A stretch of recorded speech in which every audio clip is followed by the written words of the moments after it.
पाकिस्तान में असली धुरंधर का कहर, ईद की नमाज पढ़ते ही मारा गया लश्कर कमांडर।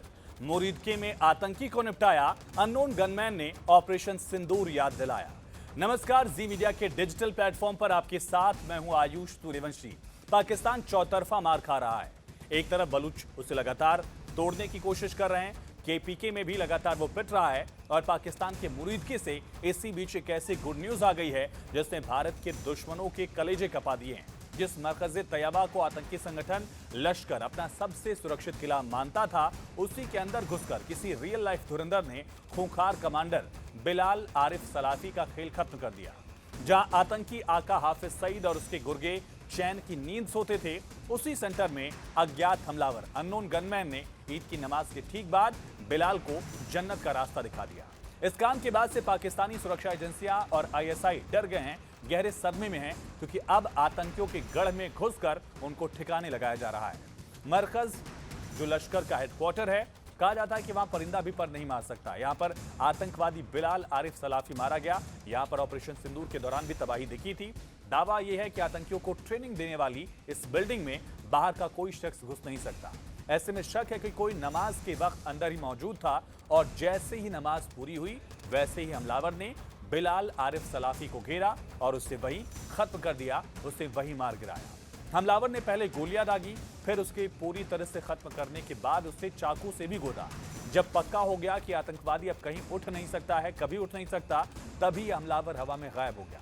पाकिस्तान के टॉप आतंकी, पाकिस्तान की आईएसआई, पाकिस्तान की सरकार, पाकिस्तान की पुलिस उससे ढूंढ नहीं पा रही है। अननोन गनमैन की तलाश लगातार जारी है। बिलाल लश्कर तैयबा का वो चेहरा था जो पर्दे के पीछे रहकर भारत के खिलाफ जहर उगलता था। वो नए आतंकियों को फिदायन हमले, हथियारों की ट्रेनिंग देने का मास्टरमाइंड था। उसे हाफिज का राइट हैंड माना जाता रहा, जो लश्कर की टॉप लीडरशिप और एस्टेब्लिशमेंट के करीब रहकर दरअसल पाकिस्तानी युवाओं में जहर भरता था, भारत के खिलाफ आतंकवादी तैयार करता था।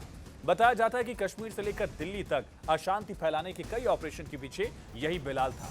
पाकिस्तान में पिछले कुछ महीनों से एक अजीबोगरीब सफाई अभियान चल रहा है। लश्कर, जैश, हिजबुल के बड़े बड़े कमांडर एक एक कर कुत्ते की मौत मारे जा रहे हैं। बिलाल की हत्या ने आतंकी कैंप में खौफ पैदा कर दिया है कि वो अब अपने ही घर में किसी विभीषण की वजह से सेफ नहीं है। अननोन गनमैन उनके बहुत करीब पहुंच चुके हैं। मुरीदके की पुलिस और आईएसआई अब तक ये समझ नहीं पा रही कि आखिर ये हमलावर आते कहां से हैं और इतनी सफाई से काम तमाम करके भाग कहां जाते हैं, छिप कहां जाते हैं। हालांकि भारत इन हमलों से खुद को दूर बताता आया है, लेकिन पाकिस्तान में टीवी एंकर्स ईद के दिन ही मातम मनाती नजर आई। सोशल मीडिया पर पाकिस्तानी टीवी चैनल्स के कई क्लिप्स वायरल हो रहे हैं, वीडियोस वायरल हुए हैं, जिसमें न्यूज एंकर इस हत्याकांड पर चिंता में डूबी दिख रही हैं।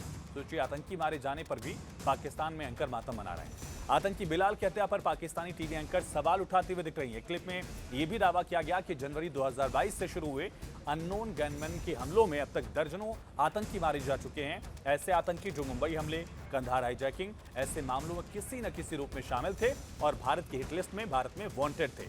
पाकिस्तान की मशहूर एंकर हैं किरण नाज। वो कहती हैं कि बिलाल सलाफी की हत्या बेहद प्रोफेशनल तरीके से की गई है। ये कोई आम गोलीबारी नहीं थी। आखिर पाकिस्तान में भारत के दुश्मनों का खात्मा कौन कर रहा है? इस पर पाकिस्तानी एक्सपर्ट जवाब देते हुए कहता है कि पाकिस्तान के अंदर भारत के दुश्मनों का सिलसिलेवार खात्मा हो रहा है। कराची, इस्लामाबाद, लाहौर, तमाम शहरों में यही पैटर्न लगातार दिख रहा है और इस सिलसिले की शुरुआत हो गई थी जनवरी 2022 में, जब सलीम रहमानी की हत्या हुई थी, जिसका कनेक्शन भी मुंबई हमले से जुड़ा बताया गया था। उसके बाद कराची में मोहम्मद जावेद की हत्या हुई, जो कंधार हाईजैकिंग में शामिल था, और फिर इस्लामाबाद और लाहौर में भी कई सिलसिलेवार इसी तरह से काम हुए। सफाई अभियान जारी रहा। कुछ मामलों में तो हत्या नहीं हुई, लेकिन डराने धमकाने की कोशिश की गई। हर बार लिंक मुंबई या भारत विरोधी गतिविधियों से जुड़ता रहा है। दावा पाकिस्तानी एक्सपर्ट ये भी कर रहे हैं कि कश्मीरी जो ग्रुप्स हैं, मुंबई हमले में शामिल आतंकियों को टारगेट किया जा रहा है। उन्होंने सिंधु देश आर्मी का जिक्र करते हुए कहा कि कुछ वारदातों की जिम्मेदारी उस ग्रुप ने ली, लेकिन असली हैंडर्स भारत से जुड़े हो सकते हैं, ये पाकिस्तान कह रहा है। हालांकि भारत इन तमाम आरोपों को खारिज करता रहा है। फिलहाल इस वीडियो में इतना ही। बाकी तमाम खबरों के लिए आप जुड़े रहिए जी न्यूज के साथ।